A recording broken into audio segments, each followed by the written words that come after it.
And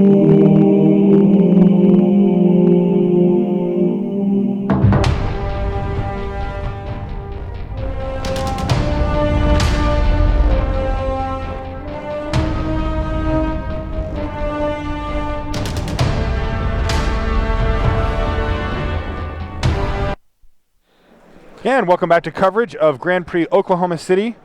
We're in round number 11. We have Tom Ross on the left. We heard some stuff about Tom from you, and we will continue to. There you get a look at Tom. Yeah, and Tom. He's playing against Amir Radmard. They're both sitting at 8-2, so they're kind of in that sketchy zone, right? Yeah, backs against the wall. Yeah. I mean, sealed deck, sometimes, you lose to some pretty powerful stuff, and you squeak into day 2 with that X2 record, and you really need to make it count on the second day of competition if you're going to have a chance. Tom Ross, coming into this draft, told me that his deck was perfect, which is not something you hear very often. Have you ever said that? And yeah, I say that all the time, but I hyperbole monster. Okay, you know what I mean? I'm like sure. Cookie Monster, but with hyperbole. You are a hyperbole monster, yeah. So Tom Ross, however, is not a hyperbole monster. No. Tom Ross is not the type of guy who's going to say his deck is perfect unless it actually is perfect. So there we see him put 2 cards on the bottom with his Read the Bones and get full value out of that card. Yeah, digging deep here. Not necessarily what you want to be doing on turn 3 in a game of Magic necessarily, but I can think of a lot worse things. It's pretty good if your opponent's not applying any pressure to you and you're on the play, because then you don't have to discard. On the draw, of course, not quite as good. You're going to have to pitch one of those extra cards you get and lose the 2 life.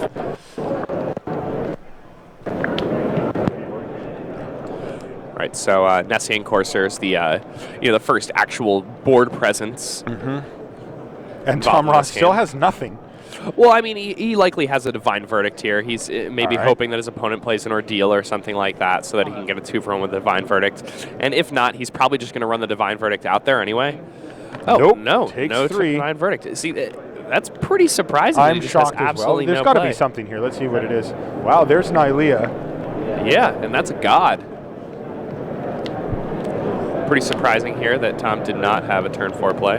But, all right, here's a Grey Merchant of Asphodel. That's the first of maybe many in Tom Ross's deck. We just got the deck list here in the booth, so we'll be taking a look at these.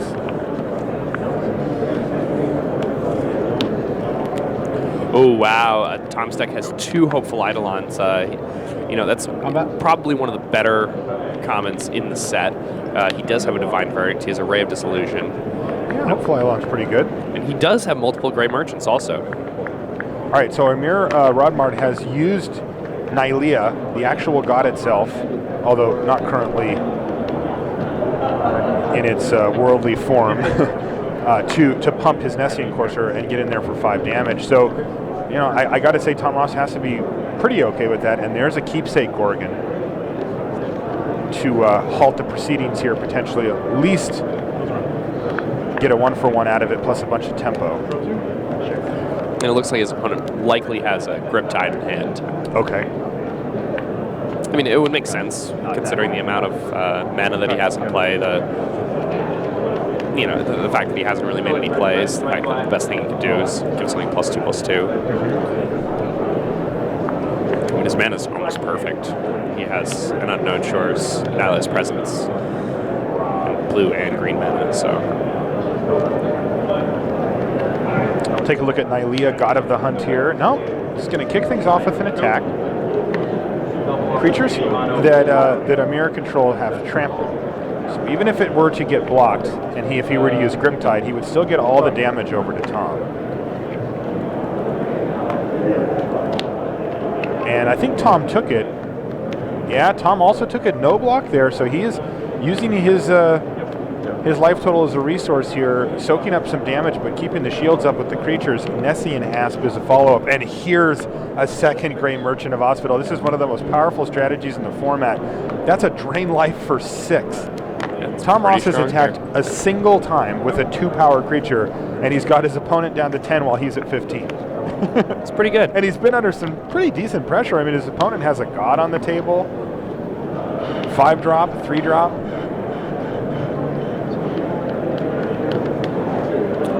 I wouldn't be surprised if we traded the Gorgon off for the Asp. All right, both of them are going to be attacking here. This is an interesting attack here. Tom Ross is tapped out,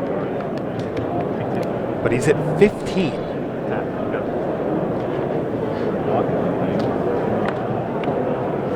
He's got a sip of hemlock in his hand, and he's just going to go for it. Double block that, single block that. Nothing can really go horribly awry here. When even with that Nylea, I mean, at this point, Tom can just start, using his life total as a resource in many ways. And so this kind of forces Amir, though, to use Nylea's ability, though, on his Nessian Courser, right? So that it'll survive combat. Yes. And take out one of the Gray Merchants, though that will stunt Amir's growth pretty heavily here. Yeah, and that means that he won't be able to use it on the Asp. So he's going to have to use it on one or the other, and then no matter what, Tom's going to get value out of this. Yes. And Tom also then guarantees that Amir gets much further away from getting the devotion he needs to make Nylea into a 6/6. That's right. All right, here's the Grip Tide. So you were right about that. And then this is, but like you mentioned, he's just going to have to lose his Courser here. Something had to go wrong there for Amir, but he does get in for 4 damage with his Nessian Asp. Yeah, and I mean, that's definitely relevant here. Yeah. Unfortunately, though, since it was a Grip Tide, I mean, Tom does just get to replay it if he wants, and it's going to be every bit as good. Yeah, I mean, Tom can't really be happy with this. I mean, he's been hunting for lands as hard as he could, putting 2 cards on the bottom, looking for more lands with that Read the Bones, and still unable to find the 6th land when his hand has a lot of 6-drops. And of course, Grip Tide setting him back a turn further. Yep. But I mean, he's in a fine spot here, right? Oh, definitely. Yeah. So a little bummed about not hitting those lands, but I mean, back-to-back Gray Merchants will do some pretty serious work, and he must have drawn that Keepsake Gorgon in between as well, because he probably would have ran that out there first. All right, an attack for 2. Sure, go to 8. And there it is, Keepsake Gorgon follow-up play, and he's just going to ship the turn back over. So he's in a little bit of a, he can't be fully comfortable in this spot, but you gotta feel pretty good if you're Tom Ross. Yeah, neither can I. Yeah, I think this game really could go either way at this point. I agree. mean, the God with that activation is pretty strong. Yeah, and the cat. All right, so we went very, shields very up. large. Currently shields up. They're all terrible. If he gets up to 10 mana, that will change. So, who got the first game? I don't We got Okay. God. Yeah, so seeming now that the Colossus of Akros is dominating this board. Yeah, so what it's a 10/10 with Defender, and it's indestructible. Right. And then if you monstrosity it for 10 mana, it has monstrosity 10, and it can attack as though it didn't have Defender. Correct. Does it get trample or anything too? Yes, it does get trample also. So it becomes a 20/20 trample indestructible. Yes, but that does cost 10. It does, but I mean, Amir's only 2 lands off of that. All right, here's Sip of Hemlock for Tom Ross. He did find that land. And he realizes that he needs to close this game out as fast as he possibly can. Yep. I mean, this is... If the game goes very much longer, that Colossus will kill him. Yes, I mean, the Colossus gets a single attack step, and it's getting dangerous here. He's at For 9 Tom. lands. He's 1 away from the hugest robot ever. Or 2 1s, It's a very scary robot. The picture's pretty sweet there. You can take a look at it on the, you can see mountains and houses, and they're all like smaller than him. Are you not playing blue anymore? All right, well, Tom Ross does have lethal here. Yeah, but I mean, Something has to go wrong here, right? Yeah, like That's not a troll. the games we've been watching are far too interesting for Tom to just attack and win. Is that a Thoughtseize It is a in his hand? Thoughtseize. That's pretty good here, actually. That's fantastic. He'll know, right? Whether he can, what's going to happen.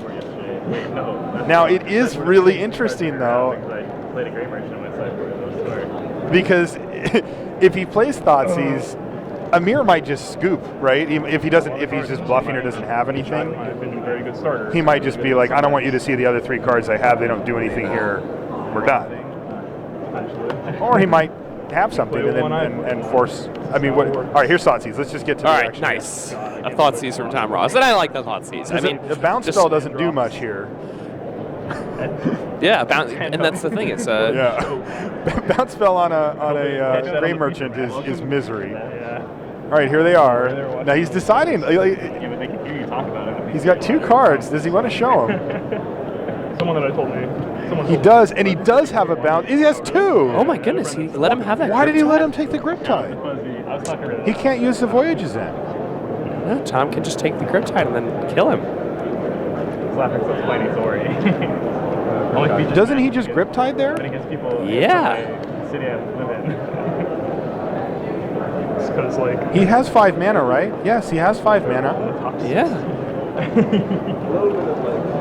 What are we missing? I don't know, Tom is trying to figure out what he's missing, too. Got that covered. Oh, no, Tom. GP Livestock, late livestock show. Are you playing? But he's dead. He's dead. Oh, wait, I won't. Just attack Tom. Yeah. He just has to send in his 2 guys. I don't know why. He can bounce one of them. Tom can replay it, get the Are we drain missing effect, something? and kill him. Maybe we are. Maybe the life total's not right. Yeah, I guess I'm not used to Is that possible? We're going to get a confirmation because this seems on board. Here's the scry. This is the first game I've lost the whole tournament where I didn't mulligan. Wow. I didn't mulligan. We're making sure that the life totals are correct. 21 games in a row. Or we're just missing. I mulled a 4. I'm trying to The life total must be wrong because Tom actually passed the turn back and Amir found the land, has paid the monstrous, and now is attacking for 20 indestructible trample. Okay, guys, just verification. Life totals are at currently. Me is 2, him is 11. Okay. That. Go ahead. Do you agree with that for life totals? One draw. That's up at 9. Go. Yeah. Did you make note of the pluses? One of the 8. Go ahead. You can hear the judge just confirming life totals, but I thought it was. It's not good. Decided in a bunch of terrible cards. That's we're what going to you have get, to man. You ask. just play terrible ones, so I feel like didn't maybe expect something four. was not what we thought there. Go. Yeah, I feel like there has to be something we missed because... I'll check the chat. Could've just attacked him. Maybe you guys at Oh home my god. I can't win a match where you don't play something on turn 1 or in our chat maybe saw something that we missed. Sometimes it can be hard from the booth to get every piece of information correct, but it looked like Tom just had the win there. Yeah, that's what it looked like to me also. Okay, all sideboard, go.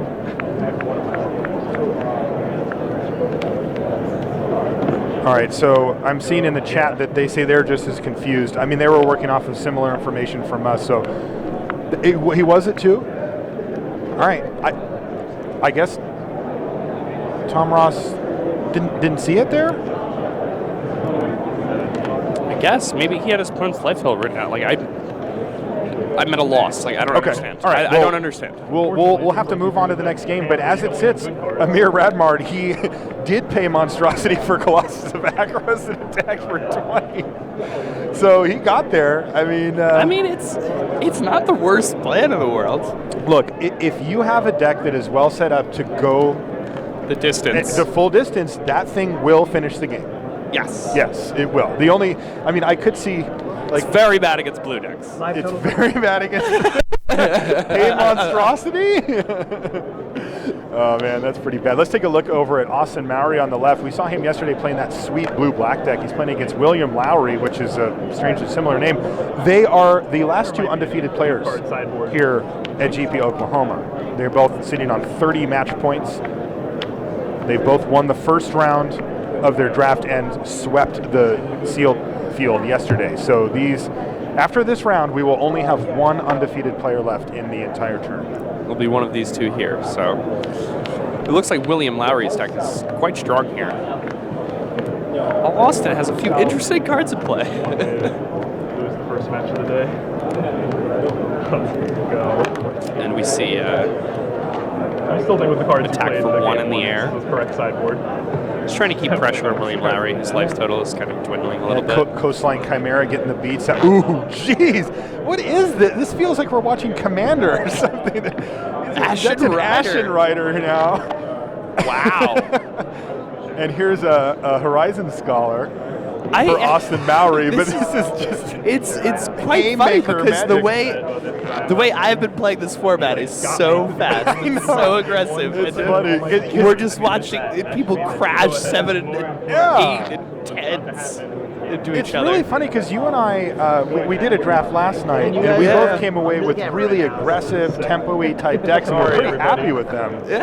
And today we come into the draft, and we're seeing Ashen Riders and Colossus of Akros. Akros just crashing into each other here. Oh, this is pretty insane. Ashen Rider seems awesome. Seems pretty good with Triad of Fates too. It's the whole resolving it part. Judge. I mean, you get to just loop it.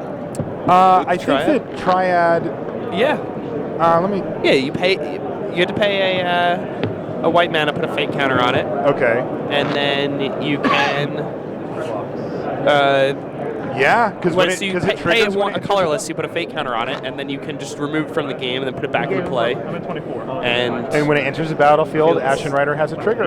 exactly, just keep doing that. That sounds like something I'm interested in.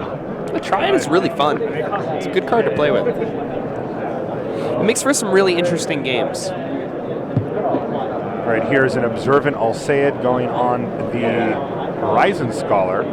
So life totals are becoming important here. William Lowry at 14, but that's a defined verdict. And we're done here. Austin Mowry scoops it up, and I believe that William Lowry wins the match there. William Lowry is the last remaining undefeated player. Him and his pet Ashen Rider are going to try to 3-0 this draft pod. Ooh, that thing's an How am Archon. I supposed to know that? It takes issue with that. It is adorable, though. Cards. I just assume you're a black-white aggro deck. Imagine you to ride around on one of those. Want to know what my cards in hand were last game? Gee, fun. Open with 2 of these. Oh, gee. Yeah. Okay, I got it. That's the reason why this sideboard. Here, is Austin like, Mowry bemoaning the cards he had in his hand last game. Alright, same cards I took out against Zach. What did you bring in? All these terrible cards. Yeah, the Just main deck. No, you don't know my deck. This is good. I got you all the sideboard cards. the deck that William Lowry had seemed pretty powerful there, and Austin Mowry seemed to have a few cards that you don't necessarily want in a lot of your draft decks. All right, here we are back on Tom Ross versus Amir Radmard. Tom's leading off with the Temple of Deceit and a Scry. So Put far, on the 2 games bottom, that have Amir been done Radmard. for me. 2-drop this time. What do we got, a Vapor King? No, Nylea's Presence. Yet again. Yeah, no Fixing hurry that here. mana. Nobody's in a hurry.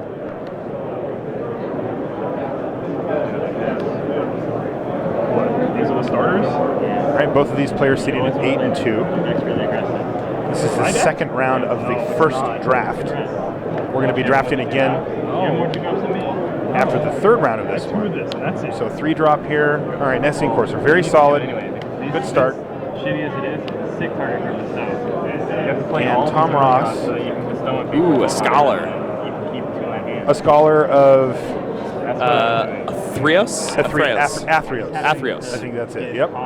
And this is the one that you can pay 2 and a black to drain life your opponent for 1. That's correct. It's also a 1/4, meaning that it matches up decently against this 3/3 here. But Yeah. I jammed every At single least 2 drop I until could. somebody decides to bestow it I don't know or what happened because of that. something else. All right, but Amir is just going to attack. I mean, it's basically a free attack anyway. And Tom says, sure, use a trick. Show me. I think Tom would be pretty happy to get a trick out of his opponent's hand there. Yeah. These are fine. These definitely were. I haven't actually had a chance to play with a Scholar of Athreos yet, but I'm told that in the black-white deck, it's very powerful. I like it a lot. Okay. Yeah. This card was like. When I read it, it looked a little slow to me. 3's a lot of mana for just a drain 1, but I'm told that you can just take over the game with it. So maybe we'll get a chance to see Tom Ross do that here. It's strong enough. You don't need this, and you can bring in these. These are really good. Those are how The card was very strong for me in my pre-release, where I played black-white. Okay. Burnished Heart here for Amir. Yeah, I mean you have better cards at that casting cost. You have to play these. And in goes the Scholar. Some interesting attack.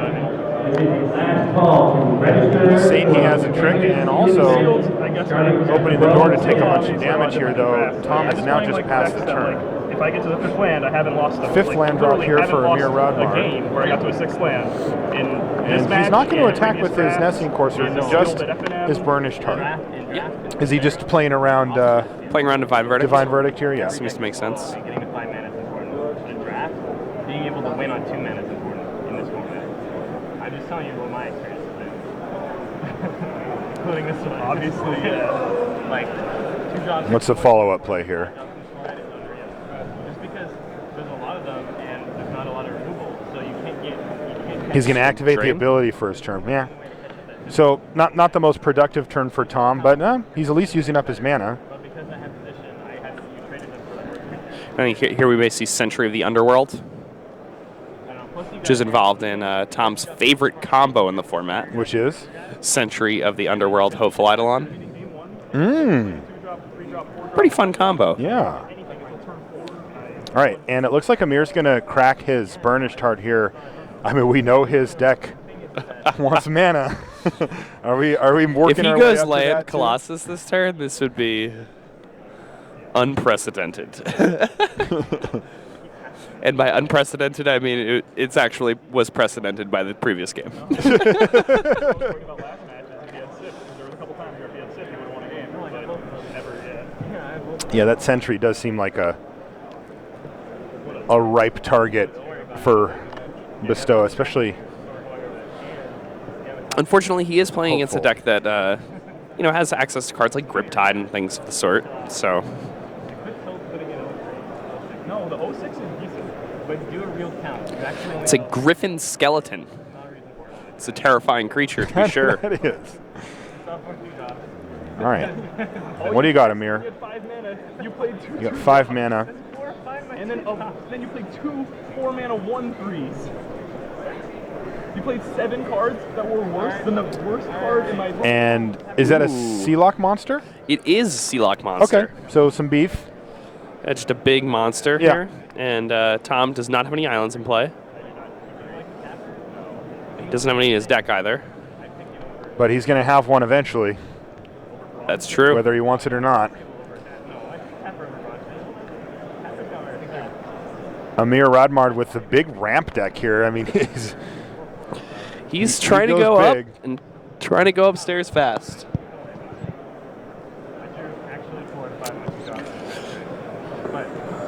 Tom's going to have to decide what his best course of action is here. I think he has a keepsake organ in his hand. Yeah, and it's that probably does, going to come down. yeah, I don't think that does great work. Yeah, I don't really think he wants to use a lot of mana to try to bestow something on Century of the Underworld against a blue deck. Right. It just opens you up to get he knows that his opponent has more than one Griptide and a Voyage's End. Correct. His opponent hasn't played any of those cards yet, so So all I need to do is get to turn 4. seems pretty reasonable to me that he's just going to continue to cast creatures and pass the turn, which is definitely what you want to be doing against these blue decks that have cards like Griptide and Voyage's End. Otherwise, they're just going to out-tempo you and use much less mana to deal with something that you paid a lot of mana for. That's right.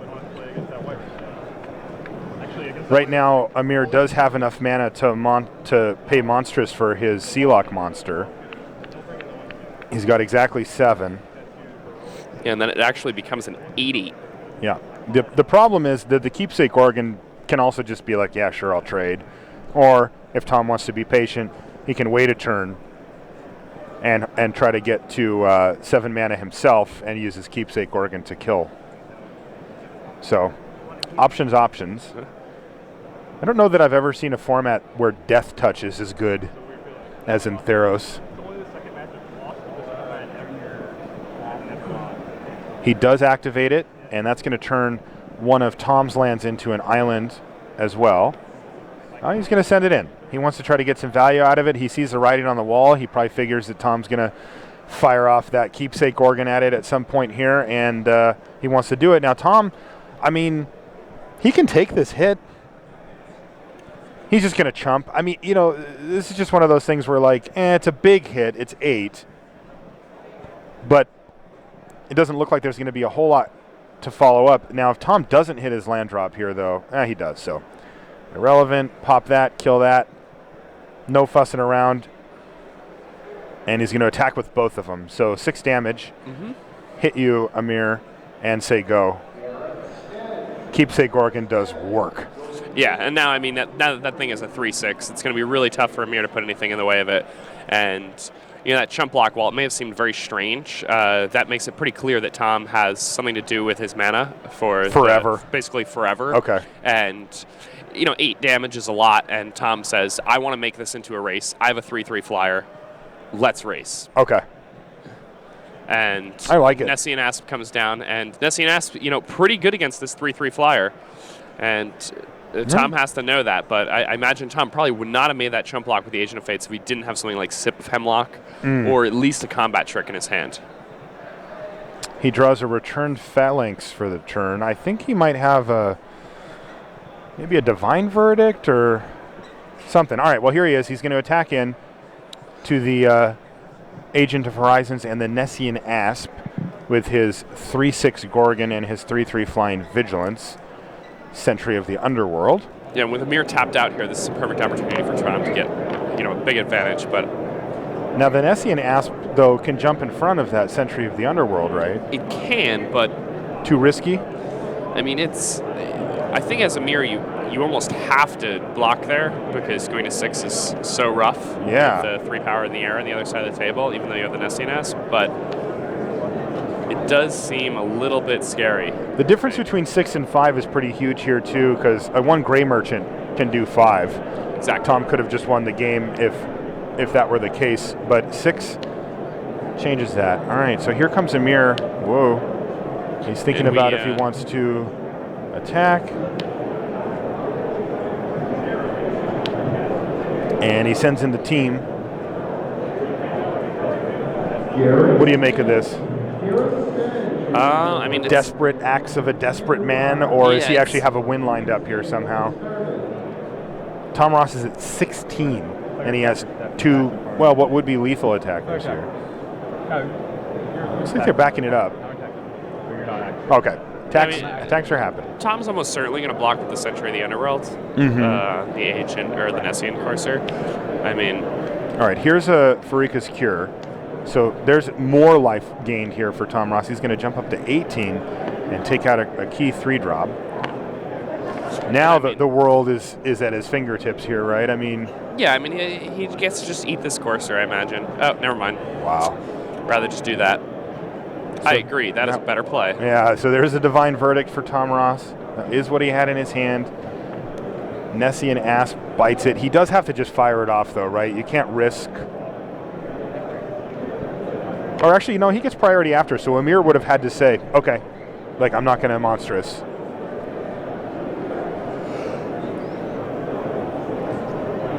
So Tom resolves Divine Verdict, and now he's going to take 3 damage here.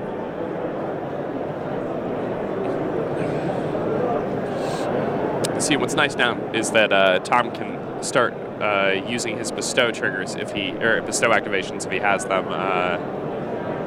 It's not a trigger or an activation. Weird.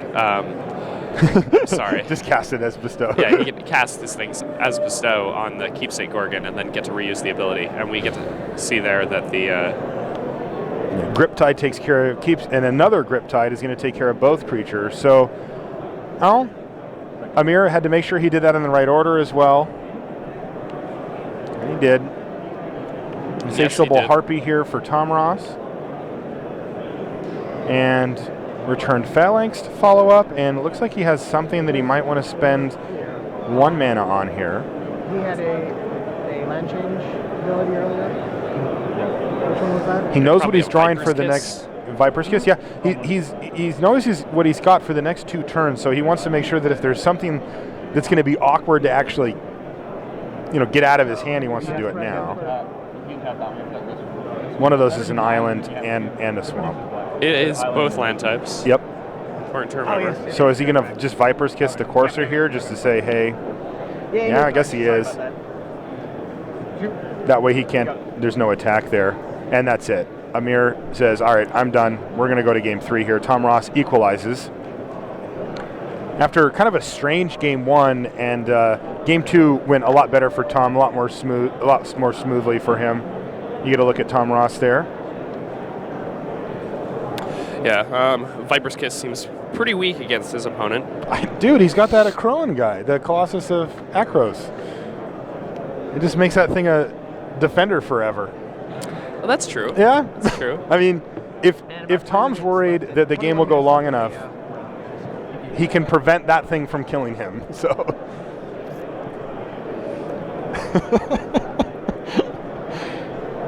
I guess he can also keep a Sealock monster at bay. Passes I feel like the he'd rather flavor just test, have too. cards that, get his opponent dead before he has to start worrying about things that cost 10 mana to do. Yeah, that's definitely how you and I approach it. Let's take a look at our upcoming webcast schedule. You guys can browse there. We've got Pro Tour Theros, GP Louisville the weekend after. Another short weekend after that. GP Antwerp is modern, sweet format there. A couple weeks after that is Grand Prix Valencia. Then we've got GP DC, which is Legacy for you Legacy fans out there. Yeah. Complex, interesting, and diverse format is Super Legacy. hard format. I mean, Yep, it is. I can't help but make like 1,000 mistakes per turn in Legacy. Yeah, it's pretty rough. Ridiculous. GP Albuquerque is going to be standard November 23rd and 24th. And the weekend after that, Grand Prix Vienna, also standard. A couple of those, the Valencia, the Vienna, the Antwerp, those are going to be brought to you by our European coverage team. They do an excellent job. I love watching their coverage. And the rest is going to be the North American team over here. So we're going into a Game 3 here at Grand Prix Oklahoma City. This is the second round of the first draft. Tom, as you call him, the boss, Ross, on the left-hand side, sitting at 8-2, playing against Amir Radmard. We had a weird Game 1, followed up by a pretty sweet Game 2.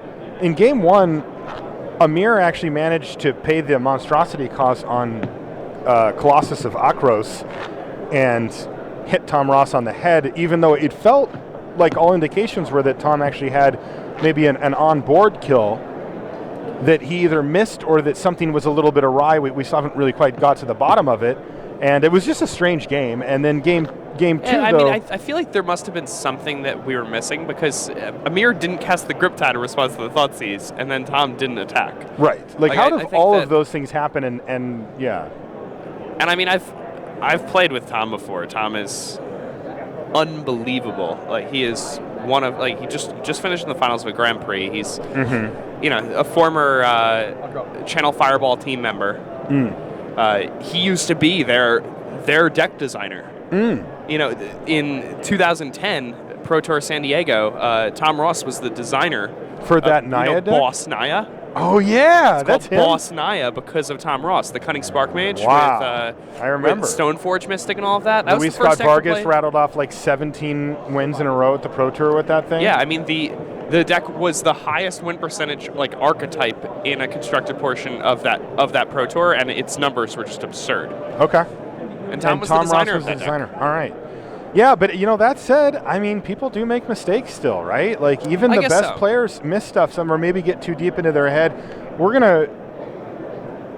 I'm gonna make you ask him in between rounds or something. Oh, I'm not trying to throw anybody under the bus, but I'm just curious. Like it's just eating me up. I'm also very, very curious. Yeah, it could be. I don't want to pile. I mean, you know how it is. Like if you make a mistake and people are watching, then once it's over, you get like 8 people going, "Dude, why didn't you attack with your blah blah blah?" And oh yeah, right, I forgot. Yeah, see, that's the one thing that I do draft videos. Yeah. So every mistake is magnified. I don't mind it. A shaky-headed Conley Woods lumbers by the coverage booth. Says he has to drive to Omaha now. I have no idea why. All right, we're underway here. Amir Radmard's got a Forest. Tom Ross with a Baleful Eidolon on turn 2. And an Omen Speaker for Amir. Pretty uneventful thus far. Looking for lands, probably. His deck is extremely mana hungry. Man, I hope I had these no lands on top of there. We need to cast this Colossus. Yeah. ASAP. All right, Tom Ross with a 3-drop here. Oh, it's Read the Bones, so fair enough. Reed said Bones, he sees Flesh Mad Steed and a Plains, and he's just going to get rid of both. Yep, both of them are going to get pushed to the bottom. Draw 2 fresh cards. Read the Bones If you can find a window to resolve it, like he just did, it does serious work. Oh yeah, I mean it's just It a unmulliganed lot him. of cards, you know. It unmulliganed him with style. All right, here's an attack from Amir, but Tom says I can do better. And there's some ramp. And I mean that's just a vanilla 2/2 in Amir's deck. I guess actually 2/1, yeah, it's a. he can use his Satyr Unknown Hedonist. Shores or to make it generate 1 extra mana so that he can Yeah, you're right. actually get to his Colossus activation a turn sooner. Yep, and Tom hastily runs that Viper's Kiss out there to take care of the Satyr Hedonist, so. Yeah, I mean you're pretty happy when your Viper's Kiss gets to kill a 2/2. Oh, absolutely. You know? A 2/1, yeah, absolutely. Or 2/1 rather, yeah. Yeah, here's a Burnished Heart for Amir. But from what we've seen from Amir, he would much prefer to just crack that thing for lands. Like he is really looking to ramp. I mean, this is very much a ramp deck. He has a bunch of monstrous stuff, including Colossus of Akros, which he did monstrosity in game 1. I mean, we're talking about huge amounts of mana that he can spend with this deck. All right, there's Sentry there for Tom Ross, so a very solid flyer here. And it looks like, did Amir miss his land drop as well? Yeah, he did. All right, Hopeful Eidolon here for Tom Ross is going to make racing almost impossible. Yeah, but this what is we do Tom's know, favorite combo. yeah, he does. You mentioned in the last turn or last game, he loves it. So here's Amir. He's going to crack that Burnished Heart and potentially set himself up for some sweet stuff. And this is a scry off of a Temple of Deceit here for Tom Ross, and he's actually in the tank. Puts it back on top, though. That's a good sign. I mean, it's a pretty high bar for Tom Ross to think it's good enough to stay on top. He will aggressively ship away unsatisfactory cards. Amir, having missed that 4th land drop, very, very happy to get an opportunity to crack this The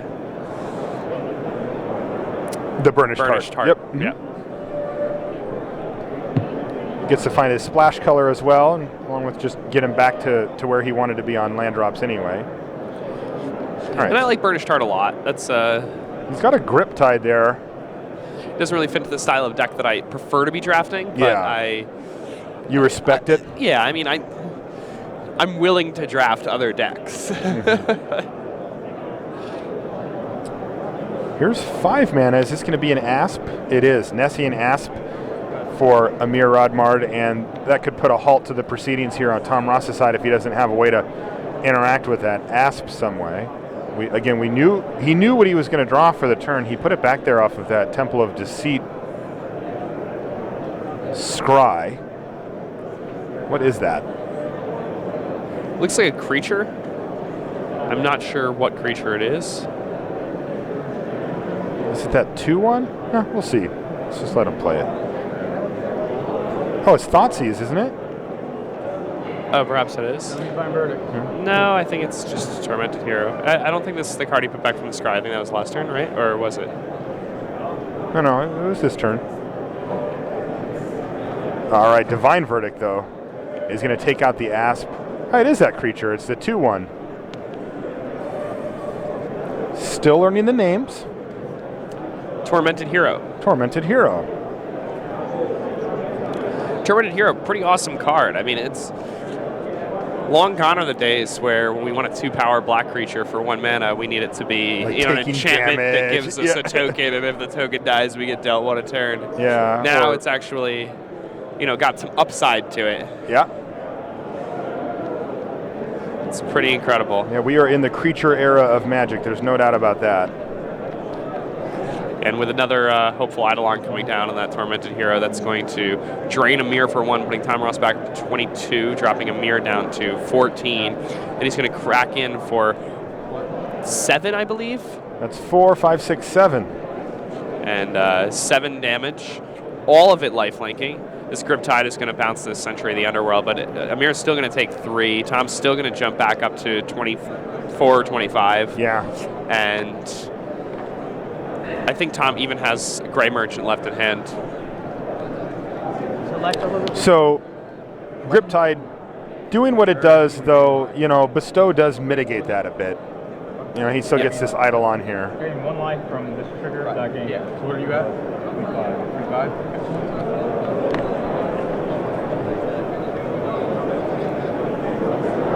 But so Amir's got to find a way to dig out of this, but it's not going to be easy. I mean, he knows that Tom's just going to replay this Sentry the next turn. His Asp got Divine Verdicted, and now it's just, you know, pretty rough for him. That's a nice big body, but again, it doesn't interact with the flyer. And there it makes its return to the battlefield. And Tom just passes the turn back as Benthic Giant's going to lock down the ground quite nicely here. It's going to be tough for Amir to, I mean, it's going to be tough for Tom to ever attack into that.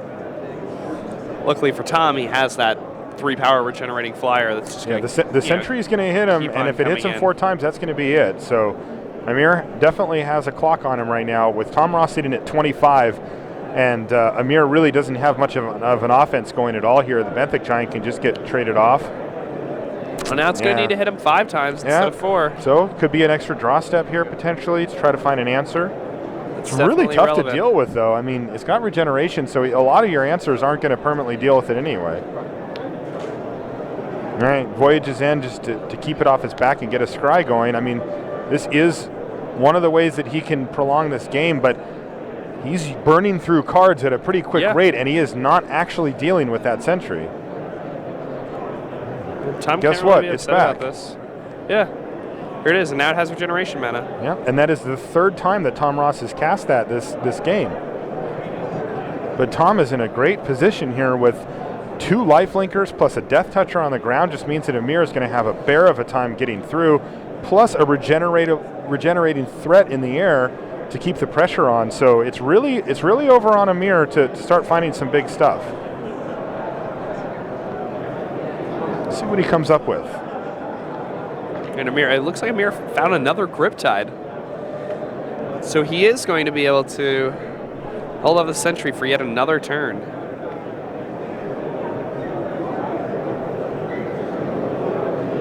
He's deciding if he wants to actually do that here. He does.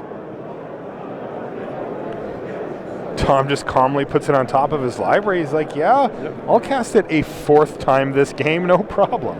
Yeah, that's completely fine. Yeah, I mean, the problem is just Amir just doesn't have a big backup play here. If he attacks with that Benthic Giant, is going to get snap traded with that Baleful Eidolon. And he does. Gets in for 3, but Tom's at 22 even after the attack. And there's a Triton.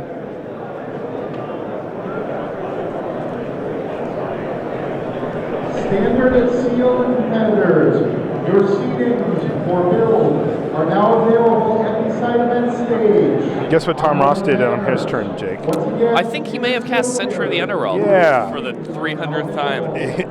The actual 4th. I mean, that is not hyperbole. All right, what does Amir have? He's tapping 4 mana. This is another Griptide. It's another Griptide. I think that... It's not. All right, it's actual Nylea. Nylea, God of the Hunt here. And Amir is trying to set this up. He is going to send this in.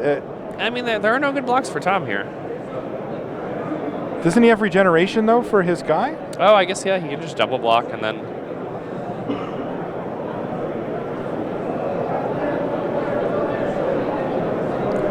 I mean, the thing is, if Nylea's Disciple dies, like, the chances that Nylea becomes a creature at any point during this game become extremely small. It's true. All right, pump it. Okay. Tom happily going to regenerate. Dropping himself down to 19. Going to hop back up to 22 here. And that Tormented Heroes lifelink. Some hopeful Eidolons. Yep, Disciple down. You know, I've done a lot of thinking about those gods in Limited, because I think they're really cool cards. But in Limited, and my conclusion, they're kind of a trap, I think. I don't Well, think that mean, they perform I've that seen well. them be very good. Yeah, when they're a had- creature, they're absolutely insane. Yeah, I've had decks where they've become creatures often. Okay, Maybe well, have maybe you just run better wall than I do. creatures that they're fine, but I don't think they are. I think that they're a trap. I think if you open one and first pick it, you're setting yourself up for potential trouble. yeah, Now, I, if I you do can, not want to be first picking the cards. I agree with you on that. yeah. Well, you know people do, right? Why? Most people first pick them. They think because they look. It looks like a bomb. It's a Oh, splashy no, they're mythic. not. They're not though. Right. That's what I was saying. Yeah. No, I agree with you on that. Yeah. All right. So, Gray Merchant of Asphodel for Tom Ross.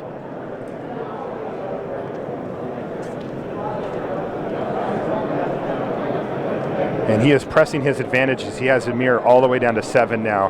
And things are looking pretty dire here for Amir Radmard. He plays a Sealock monster, but there is one card that matters on this battlefield, and it is that Sentry of the Underworld. It will kill Amir if Amir can't find a way to get in.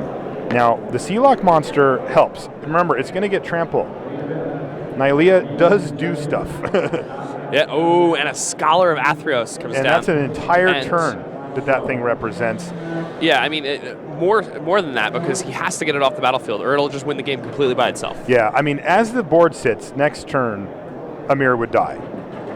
And even if Tom draws another land, even if somehow that Sentry died, he could get him. So he's going to throw the Monstrous, he's going to make something an island, he's going to attack, it's going to have trample, but who cares? Tom's at 25. Yeah, I mean, Tom You just doesn't really take it? care.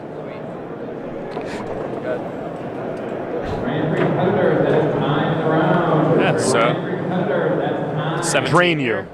you. Drain. And that's going to Pop be back it. up to 18. Drain, And then he attacks and there's a everybody. land too. Drain, drain, drain, attack you, etc. Tom and- Ross moves on a 9-2 here. All right, so Tom finds the win. He cast that Sentry a million times.